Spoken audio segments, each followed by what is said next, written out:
tous mes followers, bienvenue à la maison, bienvenue sur ma chaîne Investir pour ta santé. Je veux faire un coucou particulier à ma team notification. Coucou les filles, elles vont se reconnaître. J'espère que la semaine se passe bien de ton côté et j'espère aussi que tu te portes en très bonne santé. Moi de mon côté, la santé est là, mais la semaine a été très difficile pour moi. Alors j'ai seulement hâte que le week-end arrive rapidement. Si c'est ton cas et tu as aussi hâte que le week-end arrive, donne-moi des pouces en l'air dans les commentaires. Avant de commencer, j'aimerais avoir une pensée particulière pour tous ceux qui, en cette semaine ou récemment, ont perdu un être cher. Vraiment, c'est une situation difficile à traverser. Je suis de tout cœur avec vous, beaucoup de courage à vous et j'espère sincèrement que vous trouverez très bientôt une motivation, une raison de sourire et de continuer à vivre comme avant. Si tu es ici pour la première fois, si c'est ta première fois de tomber sur ma vidéo, tu es la bienvenue, tu es le bienvenu parce que ici, nous voulons faire de la santé notre priorité. Et si tu es en train de regarder cette vidéo, c'est que tu es quelqu'un qui s'intéresse à sa santé, c'est que tu es quelqu'un qui veut se préserver en bonne santé et cela me réjouit vraiment. Alors, prends une chaise, installe-toi bien. Si tu ne l'as pas encore fait, abonne-toi, active la cloche de notification et surtout, partage et like parce que c'est seulement comme ça que la plupart des personnes seront sensibilisées et c'est seulement comme ça que la santé ne sera plus un mythe et on verra de plus en plus des personnes qui seront en bonne santé. Fais-le, partage-le avec les tiens parce qu'un simple geste peut prolonger ta vie et la vie des tiens de plusieurs années encore. Alors, avant de commencer, voici le générique.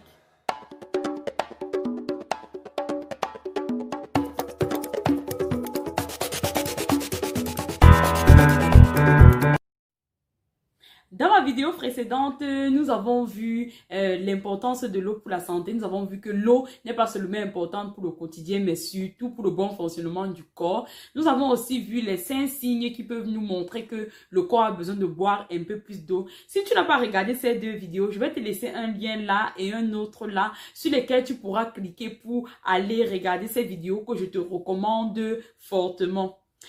Je ne sais pas pour toi, mais moi, quand j'étais à l'école primaire, quand j'étais encore toute petite là, il y avait ma maîtresse qui disait toujours, il faut boire l'eau potable. Et les caractéristiques de l'eau potable sont inodore, incolore et sans saveur. Donc, je me rappelle toujours de ça et je ne sais pas si toi aussi tu as vécu cela.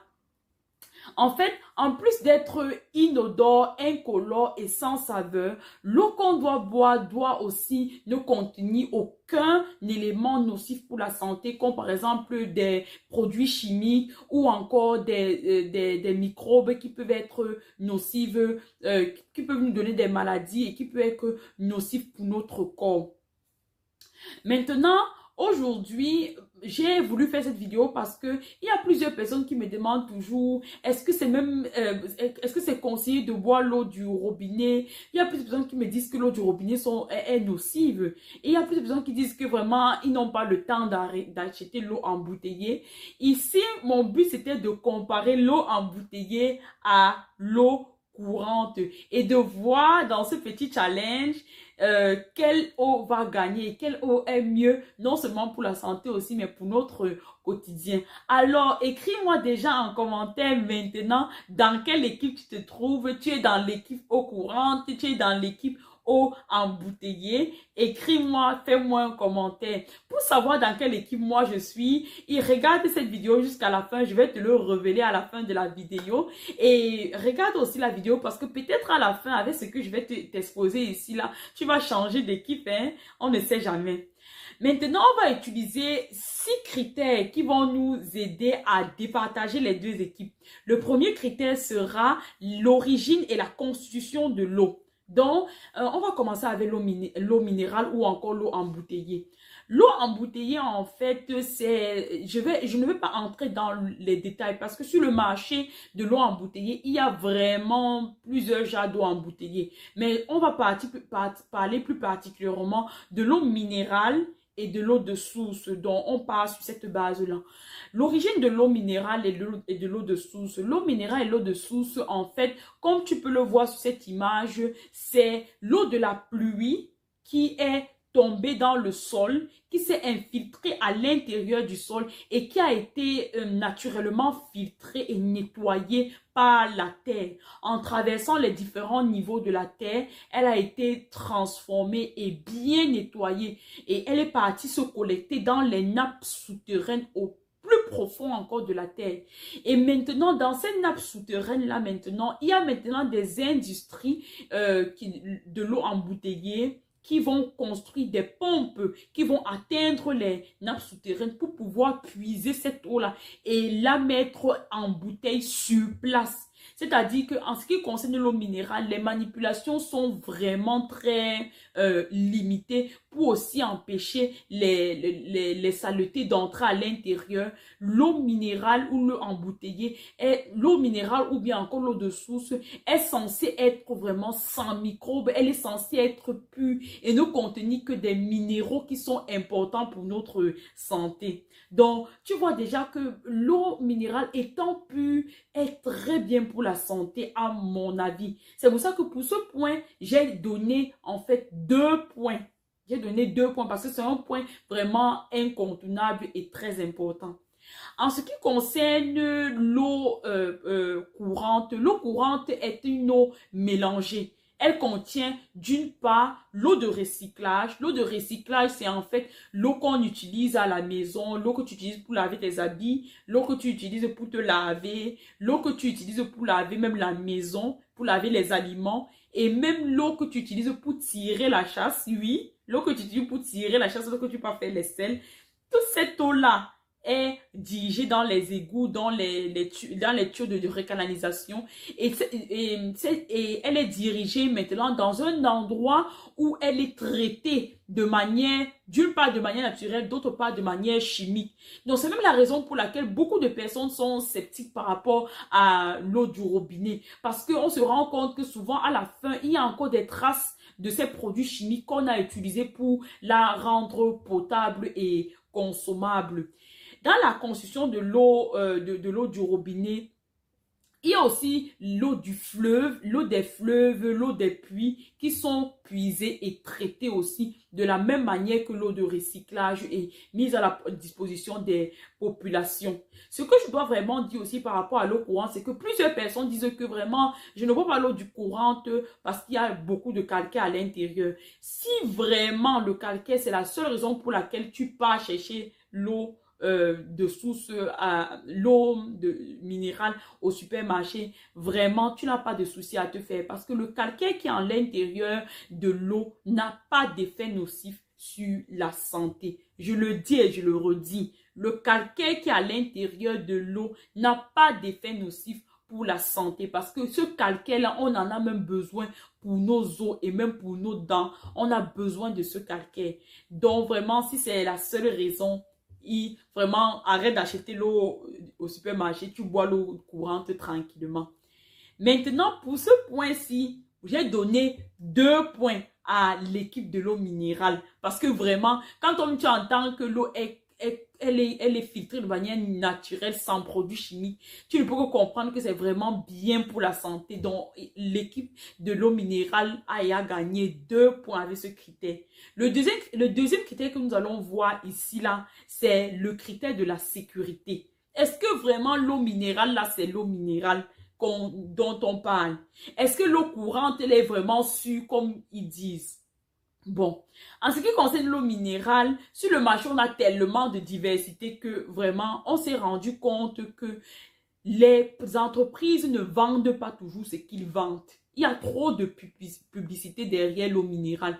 On te dit que c'est l'eau naturelle, mais on s'est rendu compte qu'avec les activités humaines, l'utilisation des engrais, il y a beaucoup de marques d'eau qui ont à l'intérieur de leur bouteille des traces d'engrais et même des traces de métaux lourds qui sont vraiment nocifs pour la santé. Je n'ai pas vraiment besoin de, je n'ai pas vraiment envie de citer une certaine marque particulière ici, là. Mais il y a, par exemple, ici en Allemagne, une organisation qui, à la fin de chaque année, elle teste les différentes marques d'eau minérale sur le marché et elle vous recommande, elle vous dit quelle est la meilleure eau, quelle est celle qui est plus pure et fait des recommandations particulières. Vous pouvez aller sur Internet, je pense que ça s'appelle Ecotest. C'est ce que je vais laisser le nom de ça ici, là, sur l'écran.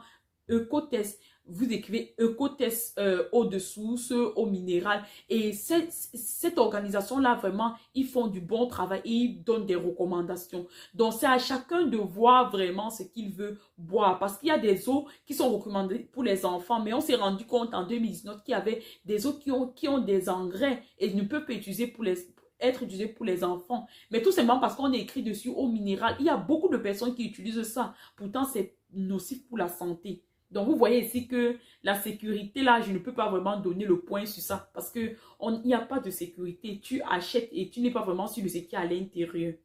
Maintenant, pour l'eau courante, il est écrit sur le net que vraiment, c'est contrôlé méticuleusement. En Allemagne, même l'eau est la denrée la plus contrôlée. Et en ce qui concerne l'eau courante, ici en Allemagne, ils font les contrôles réguliers qu'ils exposent sur Internet. Et tu peux aussi voir de quoi l'eau que tu reçois à la maison est faite. Mais le problème, c'est que c'est les manipulations humaines. L'année passée, par exemple, dans une ville ici en Allemagne qu'on appelle Heidelberg, un jour, on s'est levé le matin, l'eau était bleue. Donc, il y a eu une mauvaise manipulation et ça arrive souvent. Donc, tu ne peux pas dire à 100%, bon, partons même sur la base que l'eau là est vraiment contrôlée à 100%. Elle est vraiment bonne. Elle est contrôlée jusqu'à devant le chez toi, en fait. Donc, quand elle traverse les tuyaux qui sont à l'intérieur de chez toi, on ne sait pas ce qui est dans les tuyaux qui sont à l'intérieur de ta maison. C'est pour ça qu'on conseille à ceux qui ont des maisons très anciennes de contrôler encore l'eau qui sort de leur robinet, d'aller donner cette eau-là au laboratoire pour qu'on voie si elle est consommable. Parce que souvent, les tuyaux anciens là contiennent des microbes ou des métaux qui peuvent être nocifs pour la santé. Donc, ici, là, sur ce point de sécurité, je ne donne le point à aucune équipe parce que vraiment, dans les deux, il faut que chaque consommateur puisse contrôler lui-même ce qu'il boit. Le troisième point que nous allons voir ici, là, c'est le point de l'accessibilité. Donc, est-ce que l'eau courante est plus accessible que l'eau du robinet? Moi, je dirais oui. L'eau courante est plus accessible parce que vraiment, si quelqu'un a vécu au 9e étage et qu'il doit porter les bouteilles d'eau pour arriver là-bas en haut, il va comprendre que l'eau courante est accessible parce que l'eau courante, même si tu vis au 100e étage, tu ouvres ton robinet, c'est déjà là. L'eau minérale là, quand l'eau minérale finit à la maison et que tu vis loin, tu réfléchis à 100 fois avant d'aller acheter l'eau. Vraiment, ce n'est pas facile. Donc ici là, l'eau courante gagne son premier point. L'eau courante est plus accessible. Maintenant, le quatrième point que nous allons voir ici là, c'est la diversité et les goûts. En ce qui concerne la diversité, je n'ai pas besoin de le dire plus de 100 fois. L'eau minérale est plus diversifiée. Sur le marché, on a l'eau aromatisée. Il y a des gens qui disent que l'eau minérale est un peu... l'eau courante est très neutre dans son goût. Et pourtant, l'eau minérale est bonne. On peut aussi le comprendre vu qu'elle contient des minéraux naturels. Il n'y a pas eu de manipulation, donc elle est plus bonne dans son goût. Donc, l'eau minérale reçoit encore son troisième point. En ce qui concerne le prix, l'eau courante est 100 fois moins chère que l'eau minérale. Donc vraiment, avant d'aller acheter ton eau minérale, au lieu d'aller au marché, prendre une eau minérale qui contient des engrais et qui n'est même pas différente de l'eau du robinet, qui contient des produits chimiques et qui finalement n'est pas pure comme tu t'attendais. Mieux vraiment, tu gardes ton argent, tu bois l'eau courante. C'est pour ça que c'est important de regarder vraiment la qualité d'eau minérale que tu bois. Ne pas seulement prendre ce qui est moins cher en te disant que c'est l'eau minérale, c'est moins cher. Va encore sur Internet t'informer. Donc ici, là, l'eau courante gagne son deuxième point. Maintenant, le dernier point que nous allons voir ici, là, c'est l'aspect écologique, l'aspect environnemental. Le problème avec ces pompes qu'on utilise pour avoir l'eau embouteillée, c'est qu'ils utilisent beaucoup d'énergie, bien plus d'énergie que lorsqu'on utilise pour nettoyer l'eau recyclée, par exemple, ou bien pour mettre l'eau courante à la disposition des populations. Donc, et en plus de cela, même les bouteilles dans lesquelles on met l'eau minérale, là, finalement, ça pollue l'atmosphère. Donc, tu vois que l'effet écologique ici, là, est moindre en ce qui concerne l'eau l'eau minérale. Donc ici là, l'eau courante gagne son troisième point et on a fini. Vous voyez, l'eau courante a 3 points, l'eau minérale a 3 points. Il n'y a pas de gagnant. Mais vraiment, je voulais te faire comprendre que ce soit l'eau minérale, que ce soit l'eau courante, c'est à toi de contrôler l'eau que tu bois.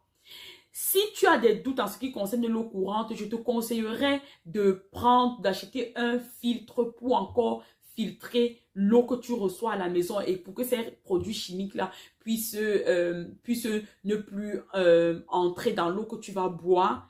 Et maintenant, mais si toi, peut-être, tu préfères l'eau minérale, vraiment, informe-toi sur les réseaux de la qualité de l'eau minérale qui est le plus recommandée, qui est vraiment pure, pour que tu aies vraiment le résultat que tu veux. Parce que ça ne sert à rien de dépenser de l'argent pour avoir une eau égale que celle que tu peux avoir à la maison. Donc, maintenant, à la fin de ici-là, j'aimerais vraiment que tu commentes, tu écris dans les commentaires si ce que j'ai dit, ce que j'ai exposé ici t'a fait changer d'avis. Moi, quand j'ai découvert que c'était l'eau de recyclage, que même l'eau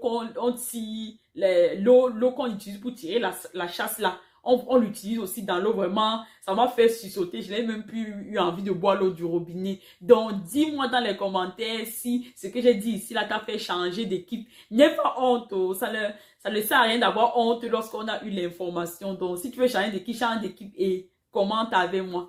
Je te dis vraiment merci de m'avoir suivi jusqu'à la fin. Fais-moi en commentaire si tu as un sujet particulier que tu aimerais qu'on aborde sur cette chaîne. Dis-le moi dans les commentaires. Je vais me réjouir de répondre humblement aux différentes interrogations que tu as du mieux que je peux. Et si vraiment tu n'es pas d'accord avec tout ce que j'ai dit, écris-moi aussi en commentaire. Moi, j'aime beaucoup discuter. Alors, au revoir et merci encore. Si tu es ici et que tu ne t'es pas encore abonné, n'oublie pas de t'abonner, d'activer la cloche de notification et surtout de partager. Parce que c'est comme ça que la plupart des personnes seront sensibilisées et c'est comme ça qu'on aura plus de personnes en bonne santé. Porte-toi bien, bonne fin de semaine et bon week-end. Au revoir!